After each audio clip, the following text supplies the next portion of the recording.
Recording. Bom dia para você que é de bom dia, boa noite para você que é da boa noite, boa tarde se você acabou de receber a notificação no YouTube e veio assistir mais um Bate-Papo Mayhem. E eu sei que você já veio feliz hoje porque a gente vai falar do assunto favorito de todo mundo que se meteu com hermetismo, ocultismo, umbanda. Em algum momento da sua vida você vai se deparar fora do seu corpo. E aí você vai estar cheio de dúvida. E por isso que você veio assistir a gente agora. E eu chamei um amigo meu que é o cara que é... Eu não vou sem puxar o saco, mas assim, a descrição dele nos voadores, assim, enciclopédia humana dos assuntos espirituais. Não, é sacanagem. Ele fala assim, mas o cara, ele é super humilde, ele é gente boa demais. Ele participou da gente já nos simpósios, né? Só que ele estava hiper, ultra, super atarefado. Eu estou 1 ano e pouquinho tentando agendar com ele, porque na pandemia ele é muito bom no que ele faz e ele faz psicanálise, então vocês imaginam como o cara está lotado de coisas, mas a gente conseguiu uma noite hoje, então seja muito bem-vindo, meu irmãozão Lázaro Freire. Como que você está, mano? Olá, mano, tudo bem, tudo ótimo, prazer estar aqui com vocês, né? Sensacional o projeto, vi bastante vídeos, achei interessantíssimo. Legal poder contribuir. Vamos lá falar um pouquinho de projeção astral. E não acredito muito nessas inscrições do site, não, porque o pessoal é exagerado, né? Um monte de gente amigo que é generoso demais. A parte legal ali daquele site é só aquela parte que diz que, putz, como a gente estudou tanta coisa e não consegue praticar, pelo menos a gente compartilha, né? Como dizia lá o nosso irmão Zé Rodrigues, né? Conhecimento é que nem adubo, né? Se você acumular muito, né? Não passa de um monte de merda, né? Então você tem que distribuir para que ele consiga fertilizar e faça tudo renascer por aí afora. Maravilha. E, bom, para o pessoal que já está acompanhando, sabe, a primeira pergunta é sempre clássica, né? Então, você estava lá pequenininho, ia na igreja, fazia comunhão, essas coisas, aí de repente está saindo do corpo e tal, e monta um site para explicar projeção astral. Então, como é que foi essa jornada, né? Ou como a gente começou a brincar, assim, o que é que deu errado? Você bem deu errado mesmo, né? Tinha. Quando eu era adolescente, eu brincava com a espiritualidade, dizendo que eu gostava muito do espiritismo kardecista, porque eu via pela prática deles, não ser religioso, não ter dogmático, tantas opções que havia ali em Minas naquela época, mas eu não acreditava nessa coisa de espírito, saída do corpo, mundo espiritual, nada. Então eu falava que segunda, quarta e sexta eu era agnóstico, terça, quinta e sábado eu tinha uma simpatia pelo espírito de kardecista e no domingo eu descansei, né? Mas aí eu comecei a ter alguns fenômenos esquisitos. Já tinha algumas saídas que eu não sabia que chamavam saídas, né? Alguns deslocamentos, algumas coisas assim, mas eu tive umas espécies de incorporação, de acoplamento áurico ali na adolescência, em que, ao mesmo tempo, havia uma consciência que entrava e falava comigo, falava, estou ficando doido, né? Estou ficando maluco, mas, algumas vezes, quando isso acontecia completamente alheio à minha vontade, eu me via, isso aconteceu uma vez com meu pai, me deslocando, saindo do corpo, como acontecia no sonho, até então eu achava que era brincar de voar, né? Era legal aquele sonho gostoso que a gente fica voando, que é sonho lúcido, você não atribui, até porque eu não tinha bagagem espiritual para atribuir nada. E às vezes eu percebia esse tipo de coisa, né? Quer dizer, percebi uma consciência entrando, aquela fala não era minha, tudo bem, eu poderia estar só ficando maluco, mas ao mesmo tempo, né, percebi havia uma espécie de deslocamento. E aí, quer dizer, eu acho que os caras falaram assim: tudo que você precisa para entrar no caminho é acreditar que existe alguma coisa além, deixa com a gente. E aí jogaram na minha cara. Pedi socorro, fui levado por alguns amigos ali para Umbanda, tinha amigos cuja mãe era dona de centro de Umbanda, era coordenadora, a minha então esposa também havia sido médium, estava afastada, e aí eu comecei, resumindo muito, no caminho espiritual. Tá? Durante esse tempo ali no espiritismo, a gente tentava falar um pouco de projeção, na Umbanda aceitava, aos poucos eu fui para o kardecismo também, aí já não era tão bem aceito, não sei porquê, né? Porque, na verdade, se você olhar lá no livro do Kardec, depois a gente vai procurar, ele tem um capítulo inteiro dedicado só para projeção astral, só que ele chama Emancipação da Alma. Em nenhum momento ele fala que é perigoso ou que o médium deve fazer, até porque não é nem mediunidade, né? É uma capacidade anímica, natural, a gente sai do corpo. E aí eu fui buscando outras informações para isso, né? Encontrei na época o Valdo Vieira, tive no Rio, morava em Minas, tive no Rio, assisti alguma coisa ou outra, comprei alguns livros, li também, falei, isso aqui é aquilo que eu estou tendo. Ao longo desses anos que eu trabalhei no espiritismo, aventalzinho, passe, etc., né? Nessa primeira fase ali, até 90, mais ou menos, 90 e poucos, antes de eu ir para um caminho mais universalista, mais aberto, as projeções foram um fenômeno que sempre estavam constantes e sempre acabaram costurando, né, o meu caminho, me trazendo de volta.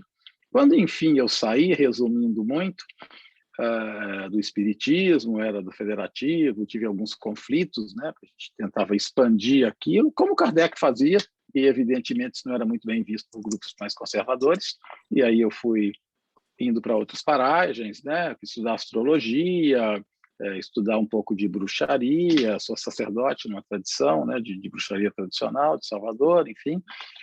Quando a gente foi expandindo e caminhando por outros lugares, a projeção, para mim, a saída do corpo, sempre foi um fio condutor que costurava a maioria das minhas experiências, né? Quando eu tinha acesso a um mentor, a um amparador, a alguma consciência que me orientava, era fora do corpo. Volta e meia, quando eu estava me desviando do caminho, eram nessas saídas que eu me reencontrava. Eu me aproximei de algumas pessoas, de algumas ordens, acessando sem saber coisas que eram das ordens. O pessoal, você é iniciado que está vazando segredo? Eu falei, não, eu percebi isso, né? Gerou algumas encrencas numa ordem ou outra, mas depois o pessoal acabou, alguns me convidaram, falaram, bom, então você deve ser um iniciado de outra vida, alguma outra coisa. Sei lá, para mim aquilo era só um fenômeno natural, né?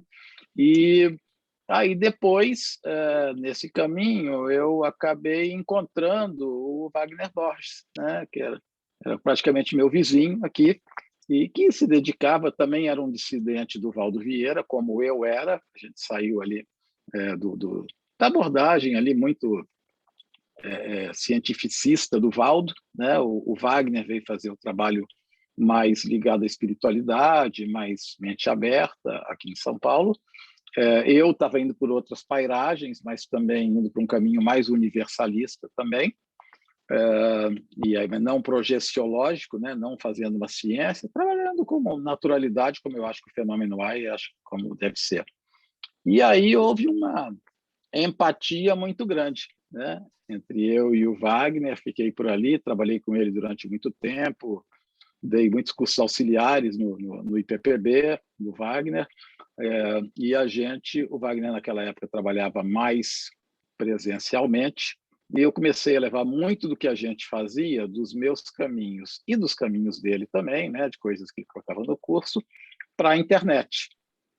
Na época, a abordagem comum no Brasil para a projeção astral ou era excessivamente mística e sem informação nenhuma de qualidade, ou era associada a algumas ordens que envolviam numa espécie de segredo, né? Algumas pessoas lá da Rosa Cruz, com a saída do corpo psíquico, algumas pessoas da gnose, mas tinha uma carga mística ali muito grande e toda uma série de pré-requisitos que dentro daquele contexto iniciático pode fazer sentido, mas a projeção não é um fenômeno exclusivo deles, né?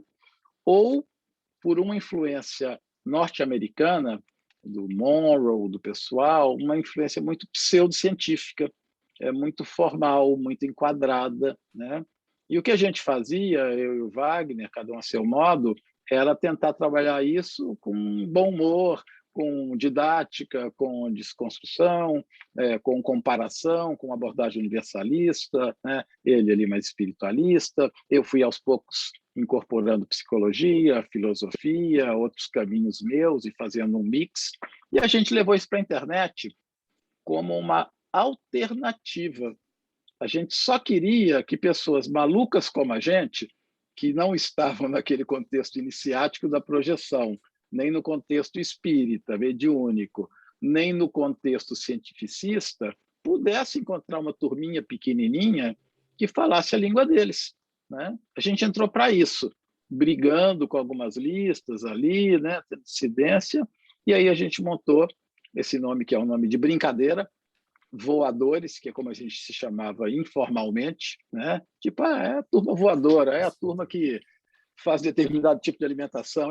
As namoradas às vezes falavam isso, putz, aquele churrasco vai ser chato, vai ser churrasco voador, não vai ter muita carne, vai ter mantra tocando, vai ter umas coisas assim, né? Falava-se quase depreciativamente, a gente incorporou o apelido, igual o Palmeiras incorporou o porco, né? Assim, era pejorativo, e a gente pegou, é isso mesmo, a gente é voador, são os caras que saímos do corpo. E aí a gente fez uma lista brincando com esse título esse título assim, provocativo, bem-humorado, chamado Voadores. Cara, em 2 meses a coisa bombou. A gente ultrapassou as listas maiores. Em menos de um ano a gente era a maior lista geral de discussão do Brasil em todos os temas, né? Citado na página do Yahoo, e uma das maiores mundiais. Então foi um grupo muito grande. Até hoje, quando eu viajo para fora, sempre tem alguém de algum grupo desse que fez algumas comunidades ali espirituais, isso em Curitiba, Joinville, Portugal, onde for, né, de grupos que, em função daquilo, foram se reunindo, né? E aí muita gente passou lá pelo grupo, o Léo Lousada, lá do Simpósio, muita gente, pessoal da Super Interessante, os redatores, né, os editores, pegavam o material lá e mandavam para a capa, enfim. Então, acabou sendo um grande núcleo de troca de informações, iniciando na projeção astral, né, era o nosso tema padrão, mas que foi se abrindo para esse diálogo entre filosofia, espiritualidade, ordem iniciática, numa abordagem humana. E agora, né, culminou aí com um filme da Natália, que é uma voadora também, né, com a gente, está lá no YouTube, um longa-metragem que agora está aberto, né, que conta um pouco aí dessas saídas do corpo nessa abordagem não religiosa e, ao mesmo tempo, não cientificista. Recomendo também Voadores Filmes lá no YouTube, né, para saber um pouquinho de como a gente trabalha. Já vou deixar o link aqui embaixo, então o cara já assiste essa entrevista e já vai assistir o documentário. Bom, e aí a primeira pergunta, assim, então, o que é projeção astral? Vamos lá, bem básico aí para todo mundo ir acompanhando a gente. Eu acho que é uma capacidade natural, né, do ser humano, e até onde a gente percebe, pelo menos dos mamíferos em geral, né, não só seres humanos, de, enquanto a gente dorme, enquanto a gente repousa, entrar em alguns estados alterados de consciência, e em alguns desses estados, tem alguns que a gente conhece, né, ondas alfa, hipnose, mediunidade, cochilo é um estado alterado de consciência, coma é um estado alterado de consciência, mas em alguns estados alterados de consciência a gente tem um deslocamento da consciência, né, daquela parte de mim que observa, do observador, de meu corpo físico, por mais surpreendente que isso seja. Então, a gente tem uma saída do corpo, né? Isso é um fenômeno tão natural que é citado em todas as tradições religiosas e esotéricas, inclusive na Bíblia, né? Tem várias passagens em que o cara fala: fui tirado do corpo, fui tirado, levado ao 7º céu, se no corpo ou fora do corpo, não sei, Deus o sabe, né? O Paulo de Tarso fala que morre corpo, né, natural, físico, nasce corpo espiritual. Tem várias passagens ali em que a gente fala que a pessoa está no físico e ela se desloca consciencialmente, vai em algum lugar, né, se comunica. Algumas vezes na Bíblia relata que a pessoa está dormindo, né? Então, assim, quer dizer, no corpo é que ela não foi, né, para ver o Apocalipse do João de Patmos, né? Volta e tem essa lembrança lúcida. A gente tem no hinduísmo, isso relatado lá num dos CIDs, a gente tem pesquisas de ateus, né? Então não é dependente de uma religião, e a gente tem relatos, né, praticamente em todas as culturas, no xamanismo, enfim. Então, o nome às vezes varia, tem gente que chama de viagem astral, né? Saída do corpo. A gente gosta desse termo projeção da consciência, né? Porque não necessariamente você vai para o astral, para o plano astral. Você pode ter saídas, inclusive aqui perto. Você tem, né, outros tipos de saída do corpo. Mas, basicamente, essa capacidade que a gente tem, após ter entrado num corpo, né, a gente perceber, né, que em determinadas circunstâncias a gente sai e tem consciência disso. Tá? No Espiritismo também, como eu disse, né, bem documentado isso lá num capítulo do Livro Espírito que fala da emancipação da alma, e até onde a gente percebe é uma capacidade que todo mundo tem e talvez faça todas as noites, embora nem sempre saia consciente e quando saia nem sempre lembre. Então, basicamente, as técnicas, quando há, são para tentar aumentar essa lucidez e a rememoração ao sair. Mas parece que se a gente não fizer nada, se a gente não poluir a mente, se a gente agir naturalmente, todo mundo tem essa capacidade de ter esses fenômenos. Você mencionou que tinha vários tipos diferentes, né, de projeção. E era outra pergunta que me fizeram, como é que eu sei que eu estou numa projeção astral, eu não estou num sonho lúcido? Ou vocês fizeram alguma divisão técnica, assim, tipo, agora aqui é sonho, depois entra um sonho mais lúcido? Existem graus? Como é que isso funciona? A gente pode falar didaticamente, tá, Marcelo?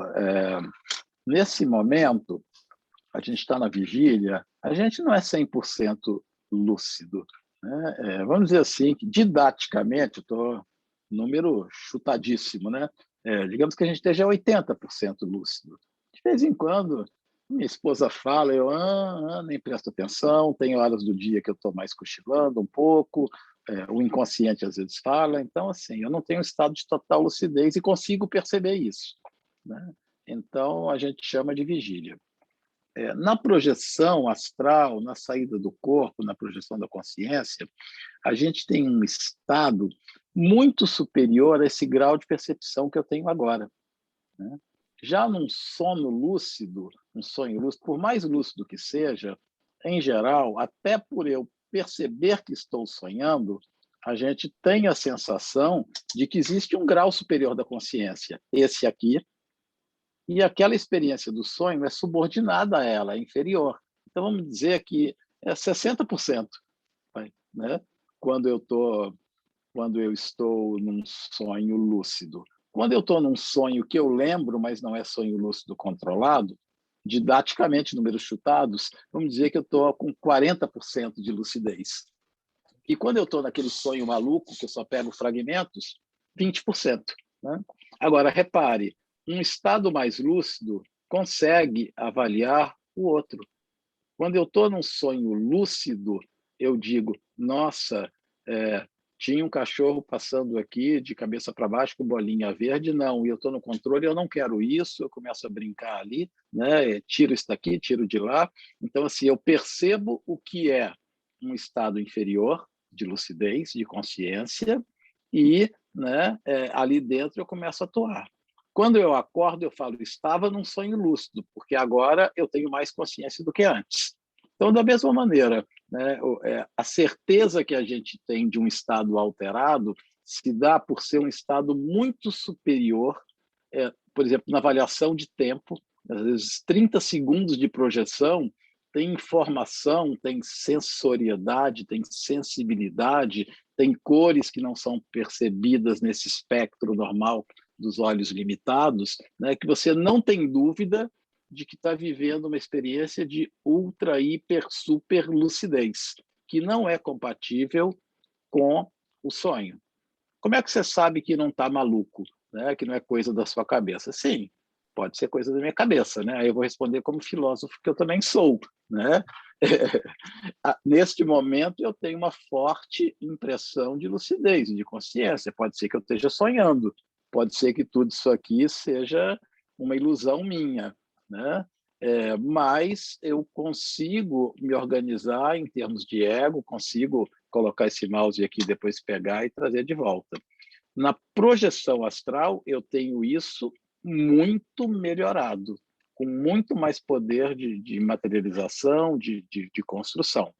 Se eu questionar esse estado, eu deveria questionar esse estado agora também, né? Então, assim, o que eu posso dizer é que eu tenho muito mais certeza de que eu estou lúcido e consciente quando eu estou projetado fora do corpo do que eu estou agora, né? Se for para questionar, eu teria que questionar muito mais essa realidade do que a de lá. Que é de lá. Tem uma pergunta já do João Alberto, ele coloca assim, né, a projeção lúcida, ela precisa ter um propósito específico ou dá para fazer recreativa? Não, dá para fazer recreativa, né? Dá. A gente não tem controle total, né? A gente mexe com algumas variáveis, usa algumas técnicas para favorecer. A gente sabe mais ou menos umas coisas que às vezes atrapalham, a gente sabe de algumas coisas que às vezes auxiliam, né? Às vezes, muitas vezes, a gente começa a projeção no nosso quarto e eu tenho sensação de estar no quarto. É uma coisa que já deve ter acontecido com boa parte do público, aí pelo menos metade, né? De ter uma catalepsia projetiva, acordar às vezes de madrugada, você quer gritar e não consegue, acha que está paralisado, tenta mexer a mão, não vai, né?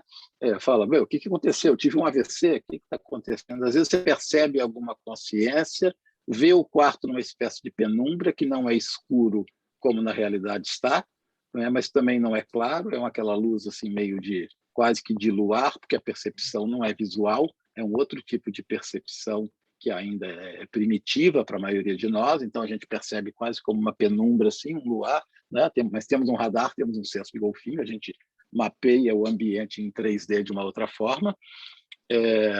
Aí você tenta abrir o olho e não consegue também, né? Não, eu quero abrir o olho, eu quero abrir o olho, e com medo do que você está vendo. Mas peraí, como é que você está vendo se você está de olho fechado, né? E aí, geralmente, nessa situação, a pessoa se apavora, né? E acorda assustado, com o coração batendo acelerado, a respiração acelerada. Mas ali a gente já tem um estado de o corpo está praticamente em coma, deve estar num estado de ondas muito profundas, de ondas delta, ou num estado de sonho que tem paralisia muscular, né? Tem alguns estados que tem, e por algum motivo a consciência despertou. Todas as vezes, né, conhecidas ou desconhecidas, em que a consciência descoincide das ondas cerebrais, eu tenho um estado alterado de consciência. Por exemplo, no cochilo, uma palestra chata, eu estou lá meio cochilando, meio lá, meio cá, né? Aí as minhas ondas cerebrais começam a cair, mas eu não adormeci, eu estou naquele estado de ondas alfa, de 10 a 14 Hz, por exemplo. Aí o professor chama e fala, Marcelo, Lázaro, hã? Né? Aí você tem aquela sensação, muitas vezes, de que afunda na cadeira, como se você estivesse flutuando, né? Assim, a maioria das pessoas já passou por isso. Afundasse na cadeira e voltasse, como se tivesse 1 milímetro, 2, 3 daquele lugar, né? Isso é um estado alterado de consciência. Por quê? Porque a minha lucidez começou a se separar das ondas cerebrais. O coma, né? No coma eu estou quase morto, quase a zero. Né? Naquelas coisas do Dr. House lá, né? Naqueles seriados, né? Estou quase morto, né? Estou pip, 1 por segundo. Quando acontece algum fenômeno de lucidez no coma, e há muitos relatos, algumas pessoas me procuram contando, o amigo do meu pai evangélico já veio arregalado quando ele passou 1 mês de coma, contando coisas que ele comprovou depois, né? Saiu, é bem comum, né? Por quê? Porque em 30 dias ali em coma, em algum momento ele vai ter uma consciência, vai ter uma lucidez. Como o corpo está quase morto, há a descoincidência. Eu diria, então, que a proximidade entre consciência e ondas cerebrais é a cola do espírito. Se por algum acaso eu vou a 0 ondas, morto, e tenho lucidez, eu desencarno. Se um yogi entra lá em ondas gama a 60 Hz no eletroencefalograma, está aqui falando com você como se fosse um de nós há 30, ele está no estado alterado de consciência. O pessoal coloca aparelhos lá e vê coisas absurdas. A Hiroshi Motoyama tem lá uns troços lá de eletroencefalograma. O Ken Wilber, né? Se você procurar aí no YouTube, Ken Wilber Stops Brainwaves, né? É um autor super bacana, que o cara medita 4, 6 horas por dia da psicologia transpessoal, né? E é um cara que ele está falando com você, você pega no vídeo do YouTube, ele coloca um eletroencefalograma, entra em meditação, fala assim, vou parar as ondas cerebrais. Ele vai, as ondas cerebrais param, e aí ele mantém esse estado, levanta e continua falando com o eletroencefalograma zerado. Assim, é um nível de controle mental, de horas de meditação há anos. Isso é um estado alterado de consciência, né? Meditação, transe, mediunidade, hipnose, a saída do corpo também. Se eu me encontro, voltando à pergunta, nesse lugar, né, por exemplo, no quarto, se eu consigo ficar calmo, respirar, usar alguma técnica para uma saída, eu tenho uma descoincidência leve. Posso mostrar algumas figuras ali do Wagner que eu preparei, já a gente mostra também. Aí eu ainda consigo ter algum tipo de controle mais ou menos onde eu quero, ter uma projeção recreativa ou direcionada. Mas muitas vezes a gente já se vê fora do corpo em alguma situação, né? Aí eu vou ser ator naquele cenário. Eu tenho uma experiência lúcida e aí, se é recreativa, vai ser recreativa, se é espiritualista, vai ser espiritualista, né? Claro, vai da maturidade de cada um, vai da ética de cada um, o que faz com isso. Mas, a rigor, sendo bem honesto, como eu disse, gato se projeta. A gente vê gatos fora do corpo, de repente eles voltam, olham para você e parece que ele percebe esses estados, né? A princípio, parece que mamíferos, né, se projetam. E o gato não foi iniciado, né, na maçonaria, na Rosa Cruz, em lugar nenhum, né? Ele não tem que ter um propósito, ele não fez e falou, oh, Deus, me ajude a ajudar as almas sofridas. Claro, se você usa para isso, é bacana. Se você usa para autoconhecimento, é bacana. Mas, a rigor, não, né? A rigor, todo mundo pode projetar, é um fenômeno normal, ateu projeta, já tentaram fazer experimentos de espionagem nisso, né? Na época da Guerra Fria, de muito investimento ali né? Na Rússia, etc. Não depende de um propósito, embora, como tudo na vida, é legal quando as coisas têm um propósito bacana. Okay. As próximas 10 perguntas daquelas são mais ou menos a mesma, assim, né? Que é uma capacidade que pode ser aprendida e treinada ou só acontece com pessoas que já nasceram assim? Não, pode ser aprendida e pode ser treinada, pode ser facilitada. Parece que tem pessoas que já vêm, como a gente fala, com quiabo no psicossoma, né? O negócio que tem cara que já desliza fácil, né? Ou pelo menos em algumas épocas da vida. Tive épocas que eu podia ter 4 saídas assim por semana, bem conscientes, lúcidas, tranquilas, e podia usar de inspiração. E tem períodos que eu fiquei 6 meses, 1 ano, quase que esqueci, né? Acho que não estou tendo projeção e de repente volto a ter, e às vezes até me lembro fora do corpo das projeções que eu não me lembrava. Mas há alguns treinamentos, há atividades que a gente pode fazer para facilitar a rememoração, lembrando do que eu disse. A princípio, até onde a gente percebe, todo mundo já se projeta, todo mundo sai do corpo. Para sair do corpo, eu só preciso ter entrado num, né?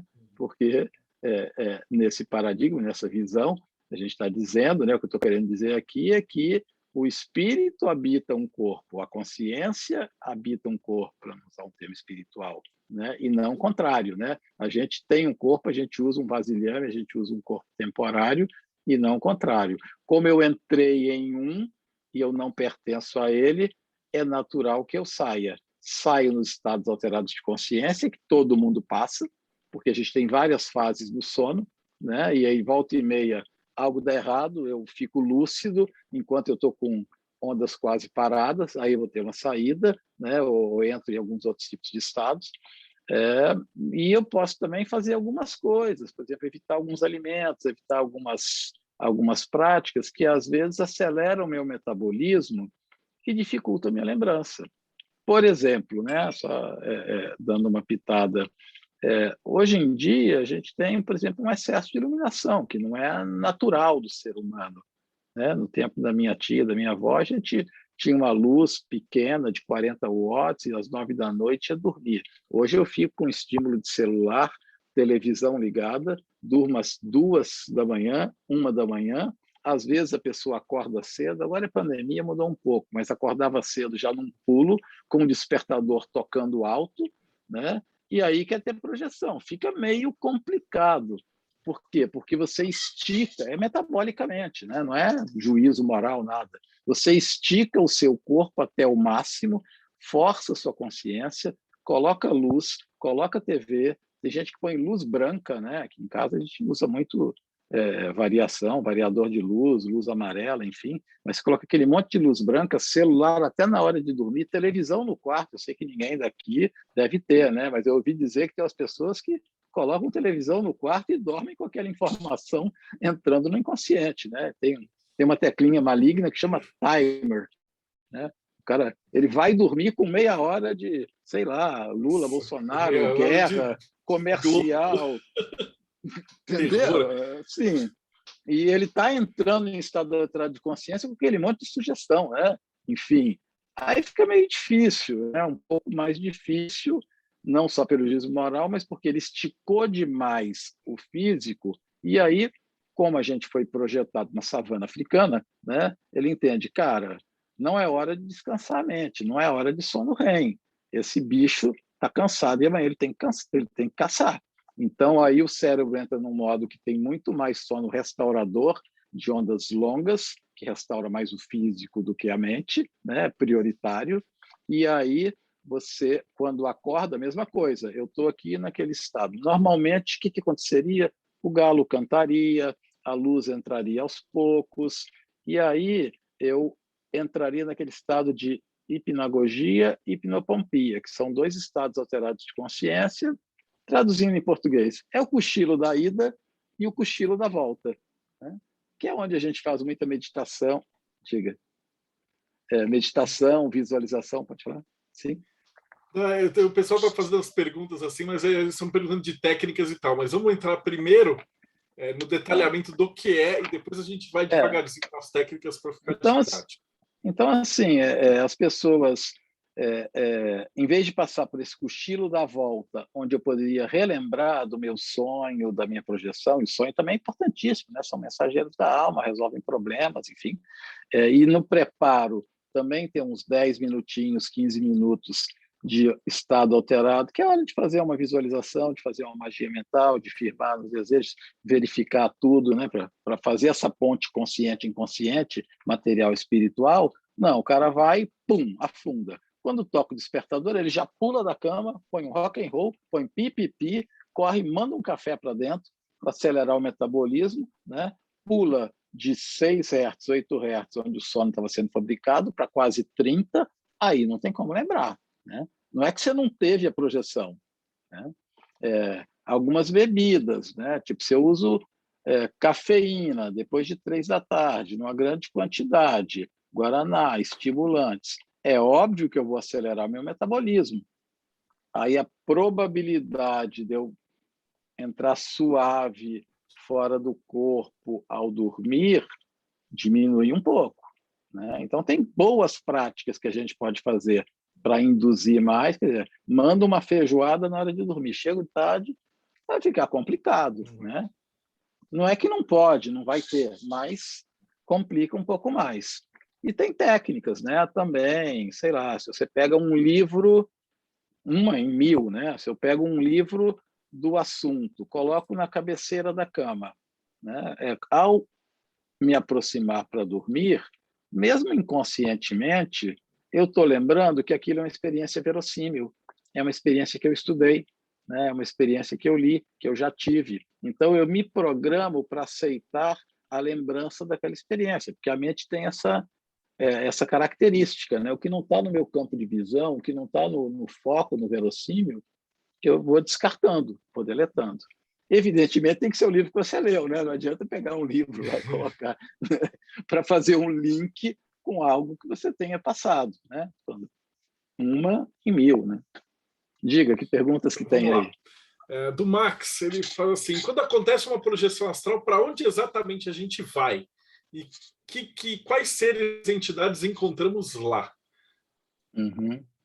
Cara, infinitas possibilidades. A gente pode sair do corpo e ficar aqui próximo à Terra, né? Praticamente no que a gente chama de duplo etérico, digamos assim, né? Praticamente uma cópia, a Terra, para fins práticos, a Terra com pouquíssimas variações, e até ter percepção, e tem muita gente que relata, é muito comum em anestesia, por exemplo, né? Tem uma indução, em acidentes as pessoas têm uma indução, e lá de fora falar tudo. Ontem mesmo, na aula da medicina comportamental, lá no nosso grupo, no GPES, onde eu sou coordenador, tinha um médico falando disso, de pessoa que estava em coma, né? E ele não viu nada, e depois ele voltou e conseguiu relatar todo mundo que ajudou, e já conhecia, falou detalhes de fala, quer dizer, então, ele estava projetado com a consciência, enquanto o corpo estava em coma, e ele estava naquela própria região do hospital. Quer dizer, não tinha ido, por isso que eu disse, não é, nem sempre é uma viagem astral, pode ser uma viagem aqui no físico mesmo.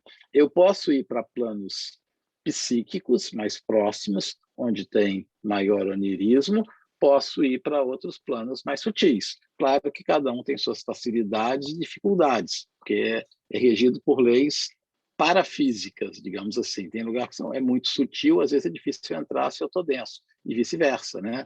Tem lugar que às vezes é denso e é meio complicado eu entrar.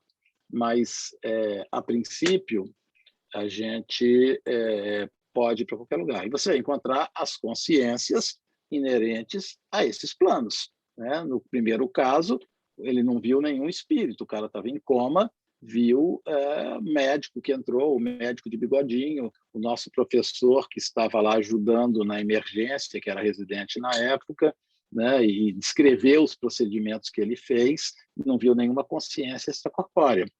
É muito comum, quando as pessoas têm essa saída no quarto, que se assustam, elas perceberem algum tipo de consciência ali, né? Normalmente as pessoas reagem mal, né? Traduzem como uma entidade agressiva, mas nem sempre é.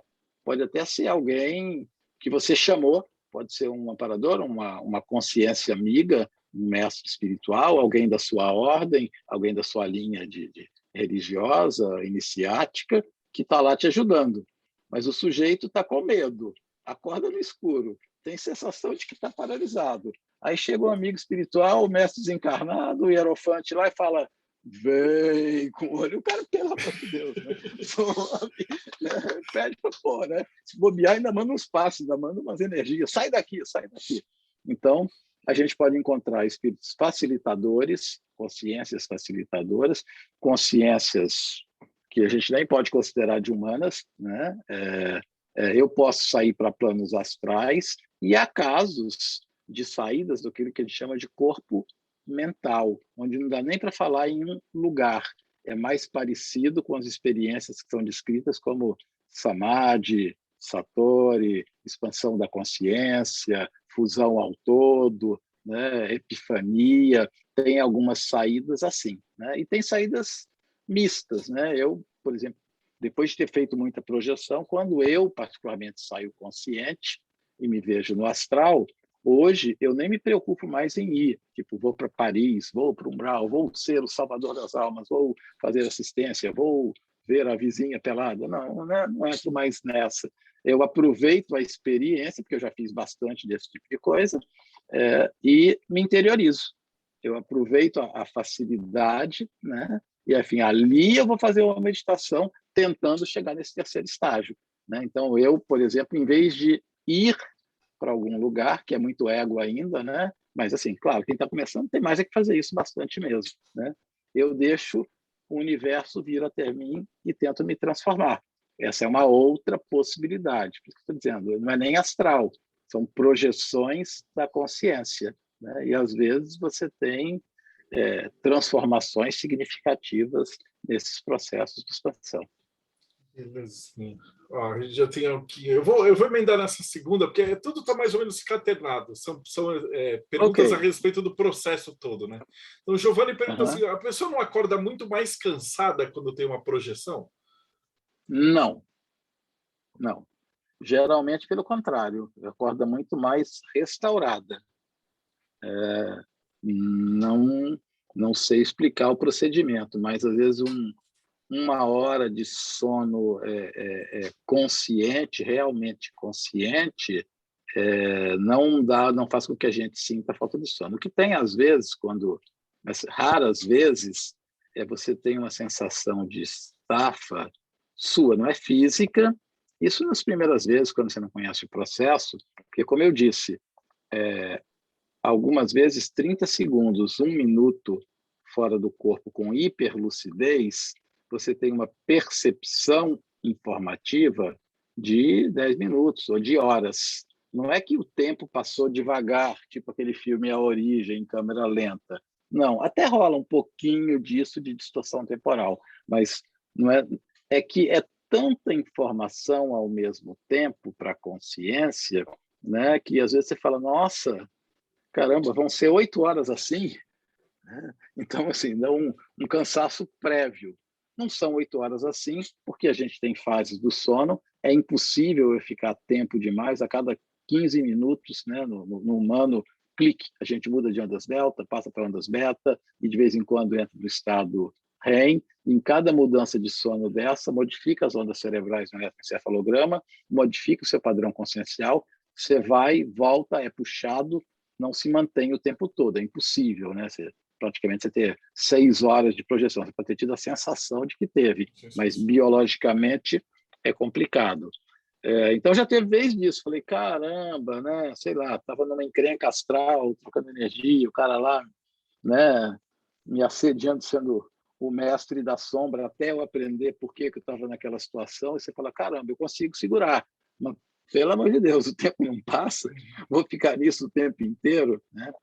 A comparação que eu faço é a seguinte, eu acho que a percepção temporal é diretamente proporcional ao grau de lucidez que a gente está. Veja bem, estou fazendo a prova da FUVEST, estou com uma concentração a 1 milhão, né? Assim, 1 minuto tem 1 hora, o tempo não vai passar, porque eu estou muito, muito focado, né? Estou num lugar chato, que vai, puta, caramba, não vai. Agora, quando eu estou realmente me distraindo, me divertindo, ou bêbado, né? Tomei alguma coisa, ou estou numa palpitação, aí o tempo escorre pelas mãos.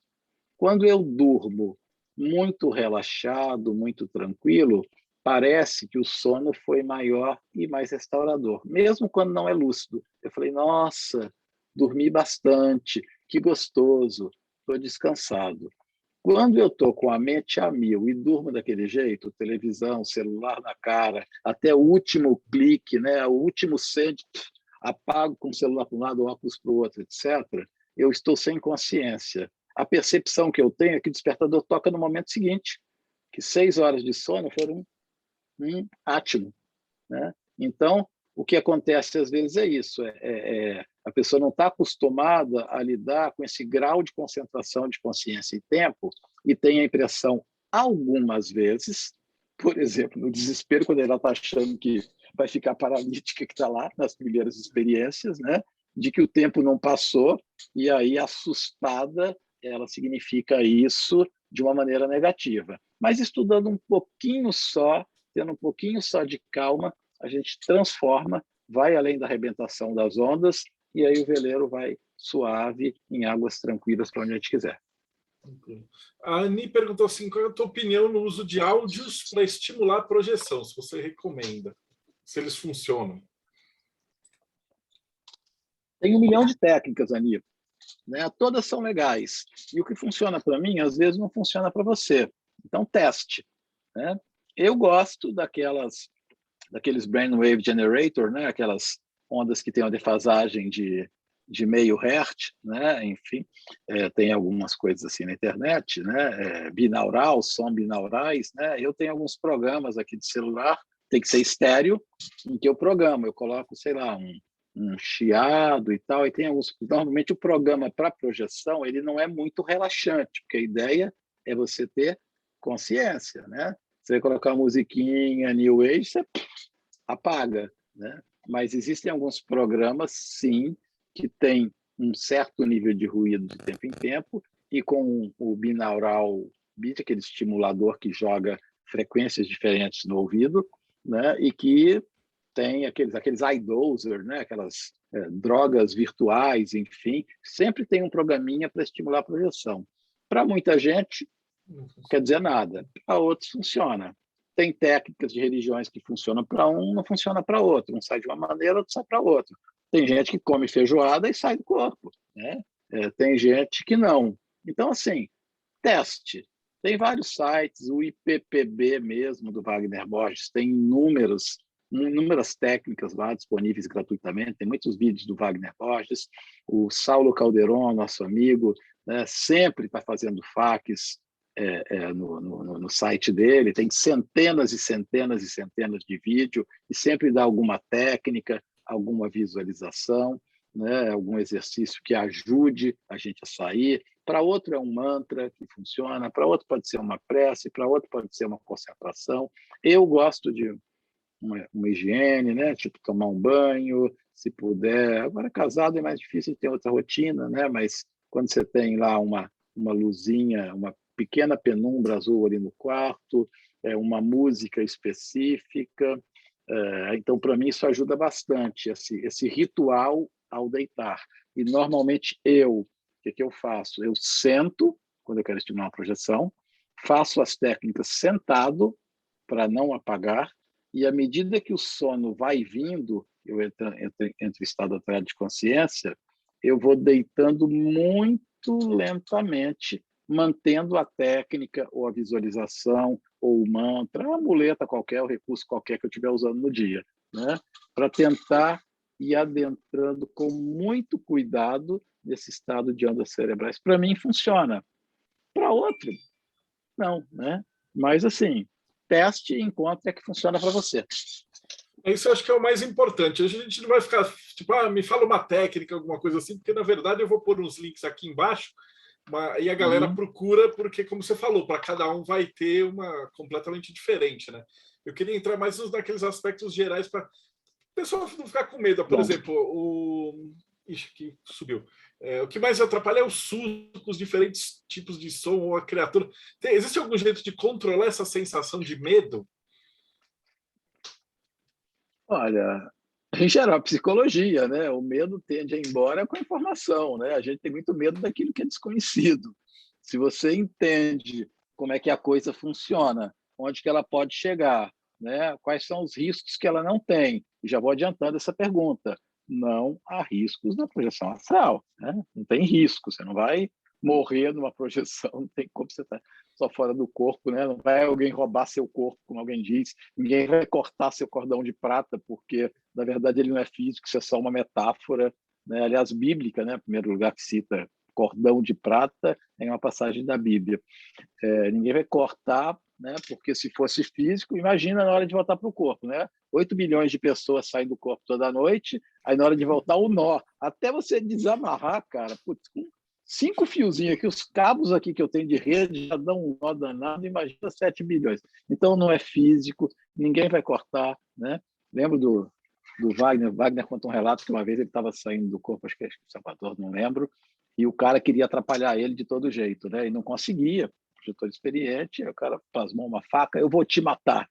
E ele ficou tentando enfiar a faca no espírito dele projetado. O Wagner teve uma crise de riso, né? Tipo assim, você vai matar meu espírito com uma faca astral? Não faz muito sentido, né?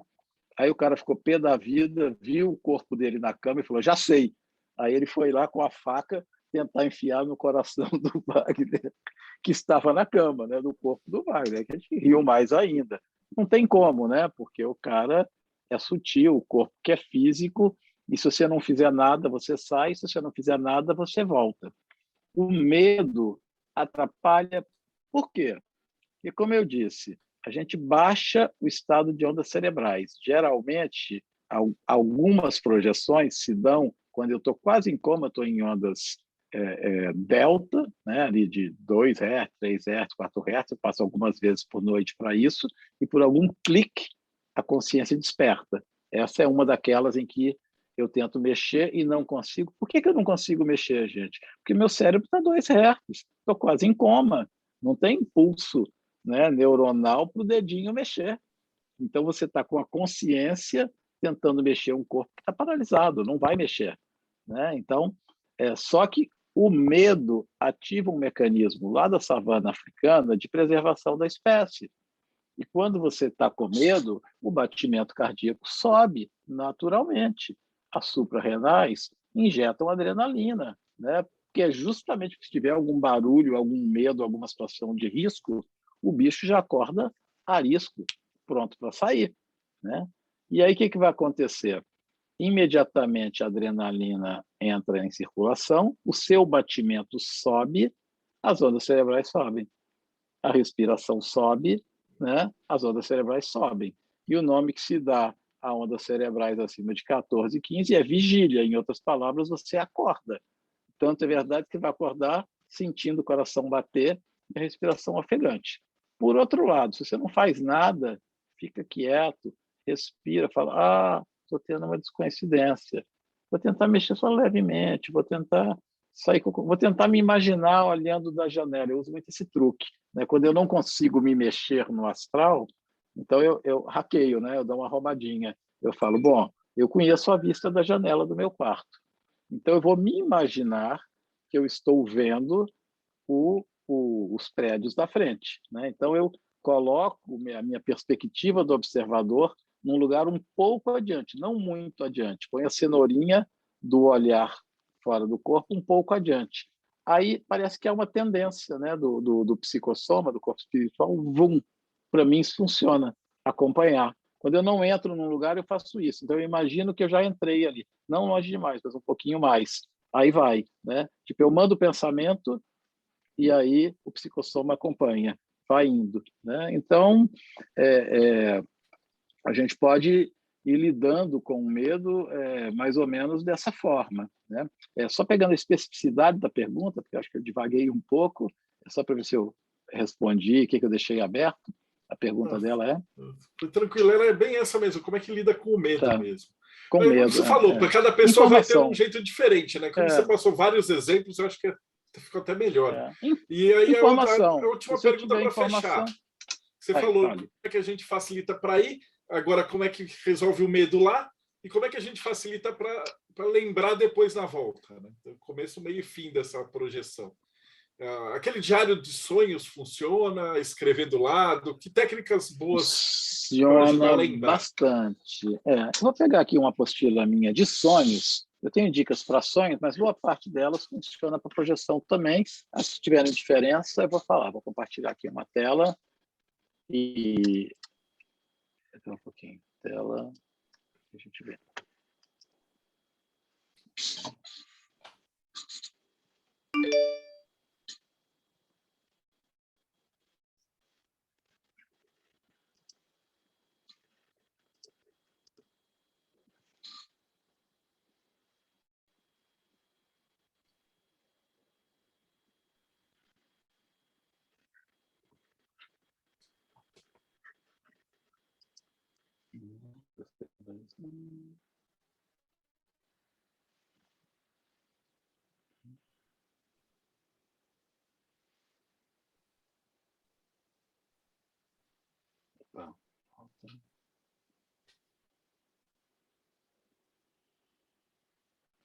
Ok. Algumas dicas práticas aí. Tem uma agenda de sonhos, né? Isso eu costumo fazer assim, anotar. Eu pego uma agenda dessa sem data, ou risco a data, e anoto, às vezes, as condições, né? Eu gosto de colocar a lua, eu coloco o clima, meu estado de espírito, se acontecer um fato. É aquela noite que eu fiz a live com o Del Débio. Foi o dia que eu cheguei de viagem em tal lugar, né? Coloco num cantinho, e aí, isso quando eu acordo, né, em geral, e ao acordar eu descrevo tudo que lembrar. É importante anotar o sonho também.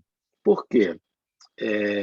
A rememoração ela é estimulável, é como um músculo. Quanto mais você tem prática de acessar essas informações que foram geradas a 6 Hz, 8 Hz, mais você memoriza, né? E vai vindo mais informação. No começo, às vezes, é difícil, você tem um detalhinho bobo do sono né, ali do sonho, mas se você começar a fazer isso regularmente, uma semana, 2 semanas, você não vai ter tempo de anotar de tanta informação que vem, né? Então é quase uma musculação. Você estimula esta memória de baixa frequência cerebral. Normalmente a gente trabalha com memórias de vigília.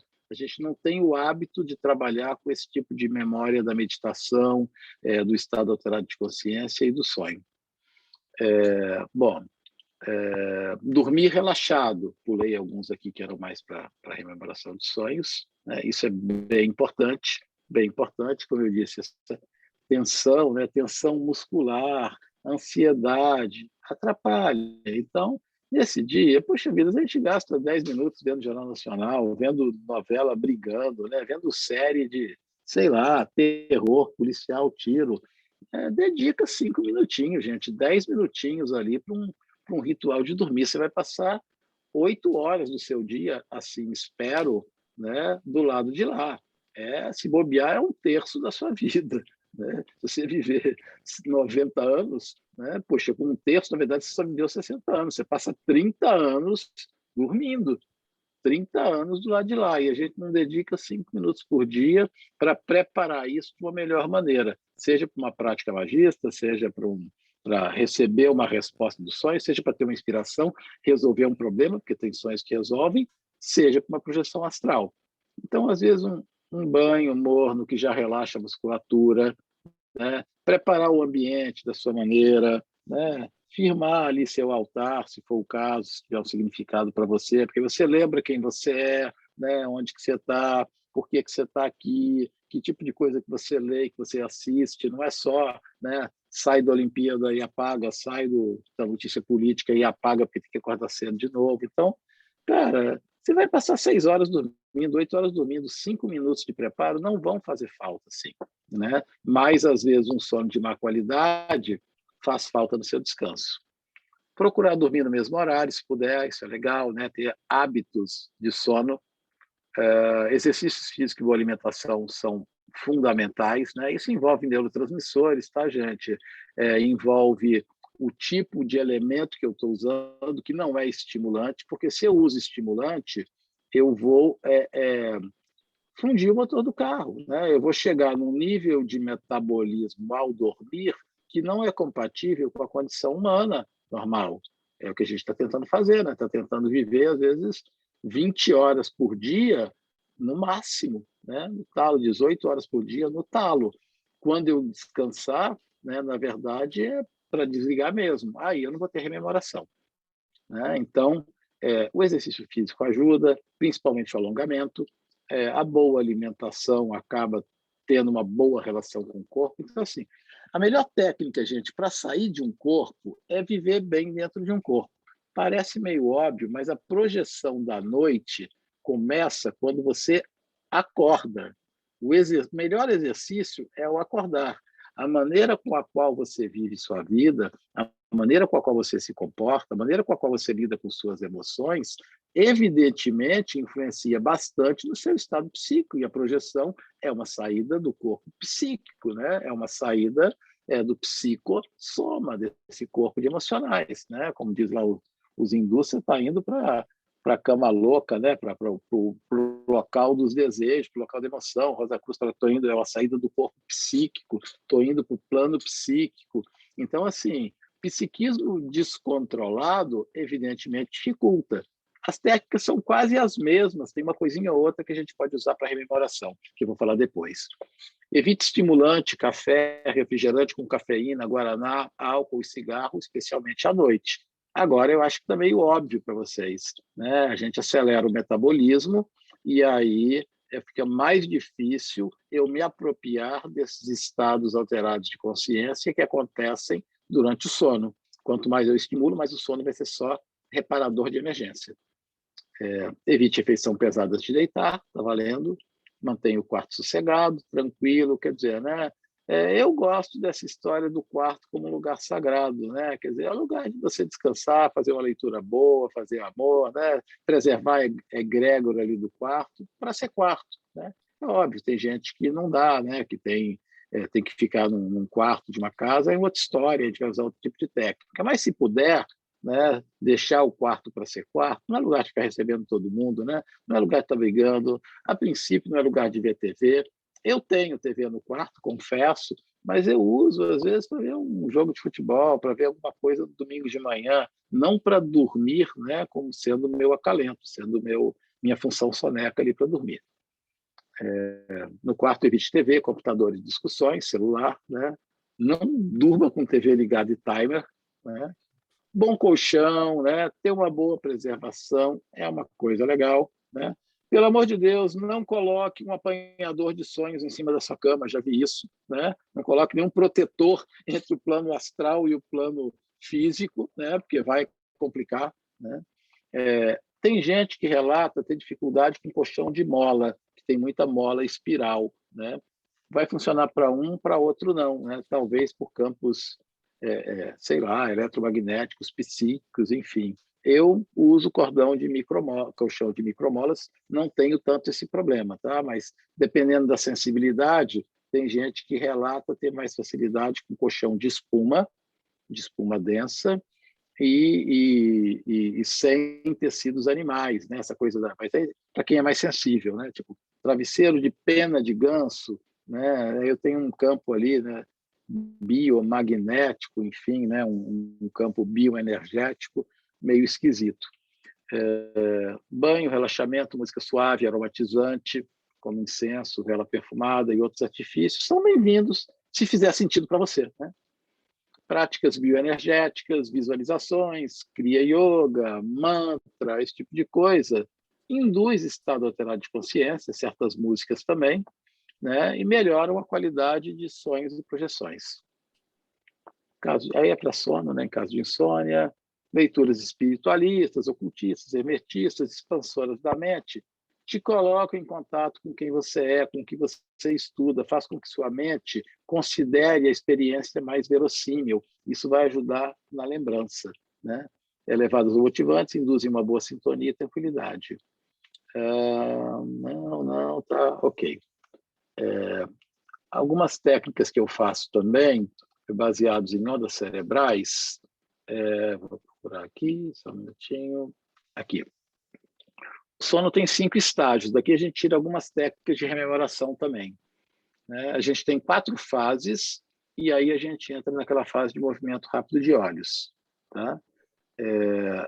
A primeira fase é a da sonolência, né? A fase 0, digamos assim, a ondas alfa.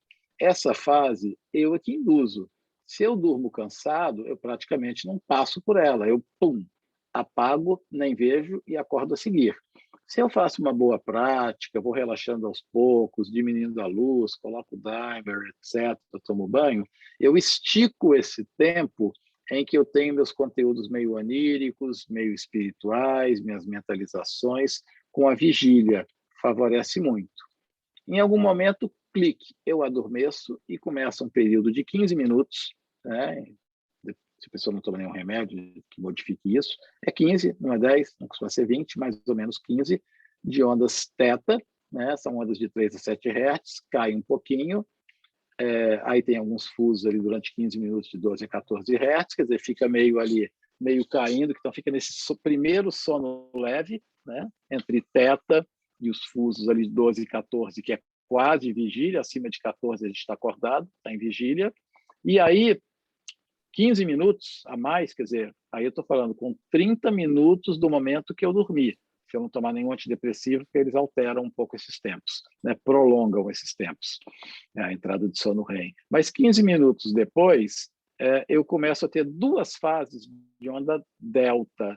Ondas delta, lembra do delta do Rio, né? Está quase desembocando do oceano, está quase morto, está quase em coma, né? É a fase mais pesada, de meio Hz a 2 Hz, é quase coma, né? E nessa fase eu não mexo com o corpo, né? Eu miro nessa fase. Eu às vezes coloco, quando eu quero muito induzir uma projeção, eu coloco alguma playlist que ela vai subir um pouquinho, vai ter uma música mais tipo hinduísta, com cítara, com tablas, com algum ritmo, né? É mais ou menos nessa fase de 45 minutos a 60 minutos da playlist. E as primeiras eu coloco música mais New Age, mais calminha na playlist. Então, assim, no momento em que eu estou me aproximando das ondas cerebrais, né, eu vou relaxando. Mas aí eu faço esse truque, porque eu sei que eu vou ter uma boa janela de cara ali, mais ou menos, nessa fase de, com o tempo das ondas, quando as ondas alfas, de 40 minutos, 60 minutos, né? Eu tenho uma boa janela para ter uma catalepsia projetiva, para tentar não me mexer, e aí eu coloco uma música que desperta a minha consciência. Repete esses 4 ciclos, né? E ao longo da noite, cada vez que vem a fase de sonhos, aquela fase de movimento rápido de olhos, né? REM ou MRO, que parecem com a vigília, ela vai aumentando, aumentando. A primeira fase REM que a gente tem, ela é rápida, né? A segunda é um pouco mais. A terceira é maior ainda. Aí a gente chega numa técnica para lembrar de manhã. Bom, se eu acordo numa fase REM, que é uma fase de sonhos, né, de onirismo, uma fase de movimento rápido de olhos, que os olhos estão acompanhando as imagens mentais, quando a pessoa é acordada nessa fase, num laboratório do sono, ela relata sonhos, mesmo que normalmente ela não lembre. Então, a probabilidade de ter ruído na mente dela aumenta um pouquinho mais, né? Mas ela está numa fase mais lúcida um pouco. E aí essas fases vão aumentando. Então, não é bom eu dormir demais, porque se eu dormir 10 horas, 12 horas, a fase REM vai dominar quase tudo, eu vou estar meio grogue, igual quando a gente acorda meio-dia, assim, meio pesado, tem um monte de sonho e mistura, e a rememoração vai ficar ruim. O que eu faço? Como eu disse, acordar de sopetão é ruim. Perder o horário e o chefe mandar embora, pior ainda, né? Então, o truque que eu uso é usar uma playlist que ela entra num volume baixo 1 hora antes da hora de eu acordar.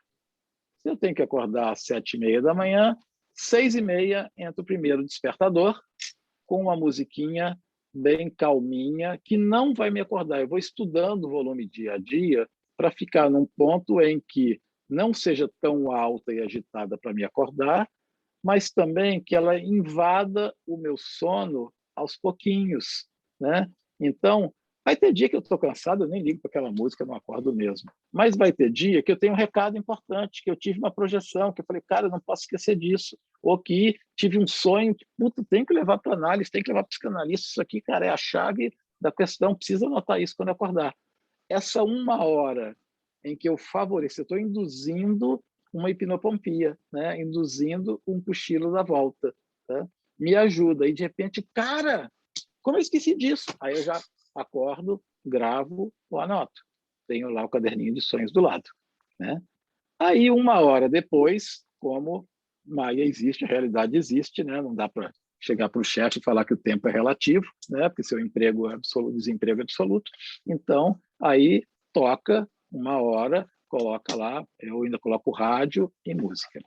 Melhor ainda, tá? Fase 2, modo avançado. Modo avançado, esse brinquedinho aqui, eu acho que você compra no Brasil, eu comprei em Boston, mas esses despertadores, não sei se vocês já viram, que são despertadores luminosos. Eles, aqui está desligado, ele simula um nascer e um pôr do sol com LED. Né? Então, assim, esse aqui tem quatro despertadores, eu posso colocar rádio, posso colocar o quê? Esse é um genérico, deve custar uns $40 no Amazon. O original é da Philips. Né?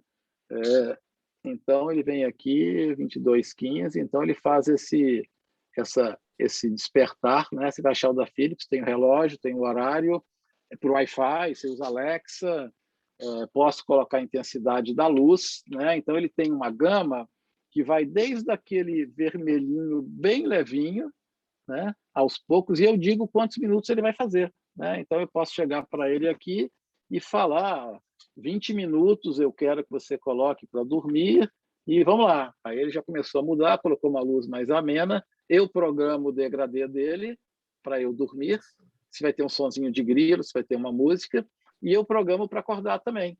Né? Aí eu falo, olha, tantos minutos antes, você pega e começa a fazer sei lá, o sunrise lá, né? Você começa a fazer o nascer do sol do ponto tal até o ponto tal. Você pode configurar, configura no aplicativo do celular, tantos minutos, e aí ele vai incrementando a luz, né? É muito legal. Estou querendo lembrar o nome da Philips, né? Isso é tecnologia projetiva e de rememoração de sonho, né? Aí ele vai do vermelho, quando você está dormindo, fica, se você programar tipo 50 minutos, ele vai desde aquele vermelhinho leve do nascer do sol até uma hora que ele vai iluminar seu quarto inteiro, mesmo que você tenha blackout no quarto, etc. E o som também. Você pode programar o volume da música New Age ou o volume da rádio, o que ele vai tocar, né? Desse não é Philips, né? Então, assim, mas a ideia é a mesma. Com a playlist ou com o despertador, a ideia é ter um período intermediário onde eu fico entre o sono e a vigília. Quando a luzinha está começando a vir, tá, mas não pode acordar com a luz natural? Claro que pode, né? Pode, principalmente se a gente acordar naturalmente com a luz natural, né? Eu uso a luz como um recurso a mais. Eu sou dorminhoco, gosto de acordar tarde, né? Trabalhei com informática durante muito tempo, fui músico durante muito tempo, então, assim, eu venho da noite, né? Na minha época, informática, a gente ficava... A gente sabe que está velho quando começa a falar na minha época, né? Estou com 56. Mas na minha época a gente virava à noite, né? Trabalhando com informática, com CPD, etc. Então eu sou meio dorminhoco, o estímulo da luz me ajuda muito. Mas antes de existir esse tipo de coisa, eu usava os 2 despertadores de celular mesmo. Um de musiquinha calma, ou às vezes 2 despertadores físicos. Eu colocava um daqueles de CD, né? Eu lembro que tinha um Philips CD com música New Age, e botava outro despertador, porque não tinha 2 alarmes, né? Um despertador comum, para tocar na hora de ir para o trabalho, luz fechada. Maravilhoso. A última pergunta seria que o pessoal pediu dica, mas você já passou um monte de dica fantástica, né? Então, na verdade, eu vou te fazer uma pergunta que eu costumo fazer para o pessoal que é líder religioso e tal. Mas da tua experiência pessoal, né, do que você viveu Isso, e tal, o que você acha que acontece depois que a gente morre? Tá. Alguém lembrou ali da Philips Wake Up Light. Philips Wake Up Light chama. Essa é original, essa minha aqui é uma genérica que imita. A Wake Up Light, ela, putz, é a Ferrari, né? Ela é cara, mas ela vai em todos os degradês possíveis. Vocês procuram no YouTube, vocês vão ver vídeo dela atuando, muito interessante. Bom, o que acontece depois? Cara, eu já fiz essa pergunta para 200 pessoas, eu já tive 200 respostas diferentes, então não se preocupe, a gente vai fazer um bolão. Depois que todo mundo morrer, a gente vê do lado de lá. Não faço ideia e suspendo o juízo, né? Assim, lógico que tenho algumas convicções, fui espiritualista durante muito tempo, sou sacerdote na Casa pelo Cama, sou sacerdote de Hades, então imagina para onde que eu vou ainda, né? Quer dizer, centro essa energia lá. Então tá, a gente tem algumas crenças, mas crença é aposta. Uma coisa legal da projeção astral é que ela te permite não ter crença, você tem uma experiência. Você tem uma experiência pessoal e ela vai redimindo a dúvida. Então, você acredita em vida além do corpo? Não é questão de acreditar, não é aposta num livro, num guru, na experiência do Marcelo, que tem um site muito cheio de credibilidade, ou na ordem iniciática. Eu sei, porque eu tive lá, eu fui, né? Existem coisas, eu pude comprovar, já teve lugar que eu entrei, falei, estou viajando, isso não existe, mas eu entro na loja, vejo numa rua que eu nunca passei, e no outro dia eu lembro, vou naquela rua, num lugar que eu nunca fui, entro e encontro à disposição, né? Teve vezes de eu encontrar com gente fora do corpo, em alguma atividade, quantas vezes, com o próprio Wagner Borges, mas com outras pessoas, um relacionamento, né, com pessoas que também eram projetoras, e um saber completar a experiência do outro, né? Tem várias coisas, né, que para mim, eu não quero convencer ninguém, não sou sacerdote da projeção, não tem igrejinha da projeção, eu falo para relatar, não para provar nem para converter, né? Me deixam com uma, não é certeza que eu não gosto, mas me deixam com ausência de dúvidas, tá? Agora o que gera isso? Será que desencarnado, eu tenho exatamente a mesma experiência que eu tenho quando eu estou projetor? Pode ser que tenha um redemoinho que me sugue para um lugar que seja totalmente diferente desses que eu vou quando projetado. Pode ser, né? Nada garante que vai ser essa experiência que eu vou ter. É altamente provável que seja, mas vamos dar um benefício da dúvida. Bom, aí, cara, quando eu fiz uma faculdade de filosofia com ênfase em ciência da religião, né? E naquela época a gente tinha muita aula de teodiceia, muita aula de filosofia da religião, estudava muito filosofia medieval, filosofia antiga. Eu já estava na formação de sacerdócio, né? Foram 15 anos, sou da maçonaria também. Quer dizer, a gente já tinha outras vivências ali, sou iniciado em algumas ordens, enfim, que não vem ao caso, não vou citá-las por descrição, né? Em algumas outras ordens não tão convencionais, algumas conhecidas, eu vi algumas passando por aí no canal do Bodeb.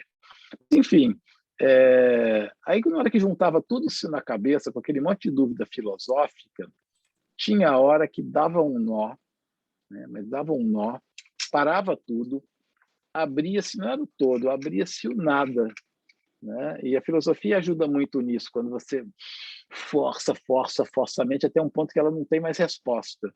E aí, para mim, eu fiquei com uma fortíssima convicção que eu queria poder passar em palavras, mas algumas experiências que eu tive nessa época de fusão com o nada, não é fusão com o todo, tinha fusão com o todo antes, mas fusão com o nada mesmo, com o vazio, com aquela, né, com a estrada que ao final vai dar em nada, nada, nada, nada, nada do que eu pensava encontrar, né? Me deixaram assim uma completa ausência de dúvidas, uma completa segurança, e aí a filosofia ajuda muito, Heidegger, Sartre, a turma inteira, junto com a filosofia, que a consciência não se posta. Quer queira, quer você acredite ou você não acredite no que você quiser, eu não consigo produzir a consciência da minha filha. Não sei como de uma transa nasce aquele ser, clique, clique, clique, clique, funciona e está consciente falando. E eu abro o olho, tem um planeta. Fecho o olho, esse planeta nunca existiu. Mas eu tenho um fenômeno da consciência que é um enigma na neurociência. Ontem a gente estava tendo uma aula sobre isso, né, no nosso grupo GPEST, depois coloca o link, é um grupo bem interessante para estado alterado de consciência, neurociência, psicologia, né, interligado. Trabalha na medicina comportamental da Escola Paulista de Medicina da Unifesp, a gente está lá há 15 anos pesquisando. Enfim, essa consciência é um mistério, né? Mas o importante para mim é que ela não se posta. E como ela não se posta, algo ou alguém posta, né? Quer dizer, a vida não é um processo oposto à morte. Hoje eu tenho ausência de dúvidas, né? A morte, para mim, é uma saída, ela se opõe ao nascimento, não à vida. A vida é uma ponte por si só, é um processo por si. Isso, para mim, não sei se eu consigo passar, mas é muito óbvio, né? Eu entrei, tenho que sair. E esse processo cuida de cada ouriço do mar, de cada peixe que tem, de cada mosca, da drosófila que dizem, né? Diz o mito que dura um dia, sei lá, não é um dia, dura um pouquinho mais que isso, mas, né, de alguma maneira ela vem, se reproduz e faz parte de um todo, né, e tem uma consciência coletiva ali que se coloca. Então, assim, tanto no astral, como aqui mesmo na física, como na própria neurociência, quando a gente tenta estudar o cérebro dentro de um cérebro e dá bug, né, porque eu posso estudar tudo dentro de um cérebro, menos a própria consciência. Como é que eu vou olhar para ele se eu não sei que é ele e até ele é uma percepção sensorial? Bom, de que algo me coloca aqui, algo me tira daqui, né? Da minha percepção de finitude, eu deduzo uma infinitude. Da minha percepção de imperfeição, eu deduzo uma perfeição. Da minha percepção de limitação, eu percebo um ilimitado. Em outras palavras, né? Não estou dizendo que eu vou encontrar Deus ou que eu vou encontrar o astral, mas eu sou encapsulado por algo. Pode ser algo perfeitamente natural que eu não veja ainda, que ainda não seja o espiritual ou o astral. Mas eu não tenho dúvida de que o processo que me coloca aqui não se explica nesse nível de consciência, está num nível um pouquinho além. E isso me deixa sossegado, né? Porque eu vejo todo dia isso colocando peixe, colocando gente, tirando gente, criando vírus, tirando gente, colocando e se renovando. Não é possível que só eu seja exceção desse troço todo, não tem lógica, né? Então, isso me satisfaz, né? E essa resposta minha, eu não sei, né? Eu estou aberto para o novo, é muito tranquila, da mesma maneira que eu não sei como minha filha, cada semana, foi virando um embrião e saiu lá com 2 bracinhos, 2 perninhas. Mas algo conduz. Eu tenho plena convicção dessa condução. E todas as experiências que eu tive do lado de lá, sejam pela meditação, seja pelo samadhi, seja pelo estado alterado de consciência, seja pela introspecção, pela ordem, e seja pelas saídas do corpo, só corroboraram isso, só me deram uma pecinha a mais desse quebra-cabeça, né? Então, assim, não sei o que eu vou encontrar, mas não tenho dúvidas de que há algo, esse algo conduz e se resolve por si só, independente da minha locubração mental. Isso, para mim, é suficiente. Ele fechou com chave de ouro. Agora só falta a última pergunta, que é: a galera viu, está interessado e tal, como é que o pessoal pode se aprofundar mais? Que sites que você recomenda? Como é que o pessoal te acha? Bom, quer dizer, não sei se você quer ser achado, né? Que você está com um monte de coisa para fazer agora. Não, eu mas quero como é que ser o pessoal achado, pega quero mais? ser achado. Eu converso com todo mundo na medida do possível, às vezes demora um pouco. Tem uma equipe que trabalha comigo, quando eu não posso atender alguém, eu passo para alguém. Algumas pessoas projetoras nem fazem psicoterapia comigo, né? Eu sou psicanalista, vendo psicoterapia, enfim. Mas às vezes marcam consulta, querem uma consulta ou outra para tirar dúvida, para falar de projeção mesmo. Estou disponível. E quando eu digo, eu não posso fazer um acompanhamento porque eu não tenho aquele horário específico semanal na agenda. E tem gente que entra, tem gente que sai, às vezes sabe o que ele espera. Eu tenho uma equipe que trabalha comigo também e que pode ajudar. Ok, isso no âmbito profissional, né? Tanto nesse, digamos assim, nesse coach, nesse acompanhamento psicoespiritual, tem um público que faz isso, quanto na psicoterapia com o diálogo para o transcendente. Do ponto de vista de informação, livre e gratuita, a gente tem excelentes materiais. Para mim, a maior referência é o Wagner Borges, né? O site IPPB, Instituto de Pesquisas Projeciológicas e Bioenergéticas, ippb.org. Tem inúmeros vídeos dele no YouTube, né? Tem inúmeros programas dele na Rádio Mundial gravados, enfim, é um cara super acessível, super aberto. Faz palestra gratuita, sempre lá no site. Tem livros gratuitos disponíveis no site dele e tem outros livros que ele editou também, que também estão disponíveis. Outra referência muito saudável é o Saulo Caldeirão, né? O Saulo Caldeirão, lá de Recife, também. Procura por ele no YouTube, você vai encontrar o site, enfim, do Instituto Viagem Astral, né? do grupo dele, Grupo Viagem Astral, GBA e VA. Ele está sempre produzindo conteúdo, colocando coisas no site, dando informação gratuita de qualidade. No nosso filme Voadores, é um filme que a gente conta a experiência da Natália, né, que é uma voadora, do ponto de vista ali, fenomenológico, do ponto de vista dela, e à medida que ela vai passando, a gente vai dando algumas explicaões, né? Então, tem um time de projetores ali e todo mundo tem algum trabalho, né? O Moisés, tem um monte de gente ali que aparece, né? A Nancy Trivelato, um monte de gente que vai conversando, que tem seus próprios sites. Você pesquisa o nome das pessoas que estão no filme, cada um vai ter um site, né? Eu tenho o site da Voadores, o site mesmo, né? Não o grupo ali, que a gente debate outras coisas. Se você procurar Voadores Lázaro Freire, Voadores Coluna Lázaro Freire no Google, tem algumas mensagens, muitas até, compiladas, artigos de capa de revista que a gente escrevia para a revista Cristã do Espiritismo, para outros lugares, inclusive um que chama assim, eu recomendo, né? É meu, né? Mas é a melhor síntese que eu pude escrever, que eu escrevi lá para a revista Cristã do Espiritismo, então ele é bem acessível para o público leigo, com uma mínima base espiritualista. Você vai pesquisar, tipo, artigo completo sobre projeção astral, Lázaro Freire e voadores, né? É um artigo completo. Ou você procura coluna Lázaro Freire na Voadores, depois eu acho um link aqui para a gente colocar embaixo, né? Ou faz uma redução qualquer, né? Um encurtador. Quando você entra lá em moderadores ou colunistas Lázaro Freire, clica no meu nome, tem algumas dezenas ou centenas de textos, vários deles são relatos projetivos, e esse artigo completo compila assim todas essas dicas que eu passei aqui e muito mais, né? Evidências bíblicas, documentações, algumas técnicas, o que dá certo, isso da catalepsia, em detalhes, né? Um artigo bem amplo. Esse é o meu, onde eu tenho informação disponível. Mas, como eu disse, cada pessoa ali do filme tem um trabalho próprio, né?